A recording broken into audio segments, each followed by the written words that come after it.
नहमदुहु व नसल्ली अला रसूलिहिल करीम। एक सवाल हमारे पास है कि बुखारी शरीफ की इस हदीस का क्या मतलब है कि मेरी तारीफ में ऐसे हद से ना गुजरो कि जिस तरह ईसाई लोग हज़रत सैयदना ईसा अलैहिस्सलाम की तारीफ में हद से गुजर गए। ये हदीस बुखारी शरीफ में मौजूद है। हज़रत सैयदना उमर बिन ख़त्ताब रज़ी अल्लाह तआला अन्हु से बात है, नबी करीम अलैहिस्सलाम ने फरमाया कि मेरी तारीफ में ऐसे हद से ना गुजरो जिस तरह ईसाई लोग हज़रत ईसा अलैहिस्सलाम की तारीफ में हद से गुजर गए। मैं तो महज़ अल्लाह का बंदा हूँ, इस तरह कहो कि मैं अल्लाह का बंदा और उसका रसूल हूँ।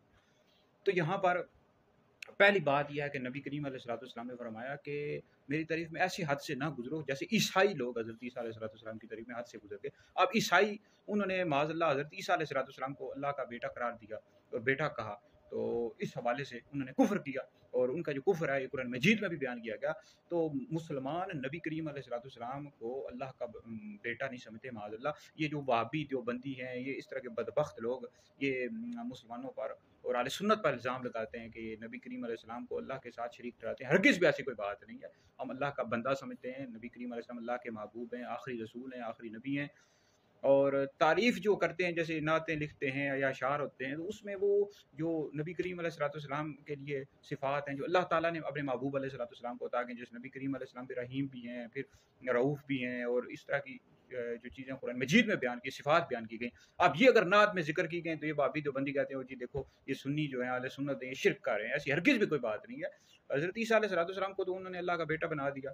नबी करीम अलैहिस्सलाम के लिए कोई भी इस तरह का लफ्ज़ यूज़ नहीं करता। आप अल्लाह के महबूब हैं, उसके बंदे हैं, आखिरी रसूल हैं।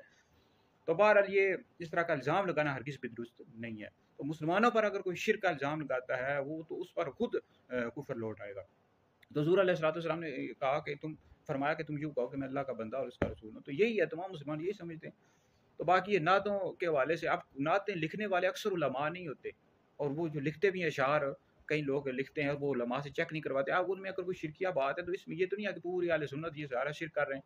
अब कई ऐसी बातें होती हैं जिनको हम भी कहते हैं कि नात के अंदर ये शिरकिया लफ्ज़ है या ये नाजायज़ है, इसको नहीं पढ़ सकते हम। मेरी कई वीडियोज़ मौजूद हैं। तो लिहाजा वाबियों तो बदियों कहेंगे कि मुसलमान पर इल्ज़ाम ना लगाया करो। मुसलमान कोई भी नबी करीम अलैहिस्सलाम को अल्लाह का बेटा या माज़अल्लाह अल्लाह के साथ शरीक हरगिज़ भी नहीं समझता, ठीक है जी। अल्लाह का बंदा समझते हैं, अल्लाह का महबूब हैं, अल्लाह के महबूब हैं, आखिरी रसूल हैं। लिहाजा किसी भी मुसलमान पर शिर्क का इल्ज़ाम लगाना हरगिज़ भी दुरुस्त नहीं है। वीडियो सुने दीगर लोगों तक पहुँचाएँ, ये आप लोगों के लिए बहुत बड़ा सदका जारिया है।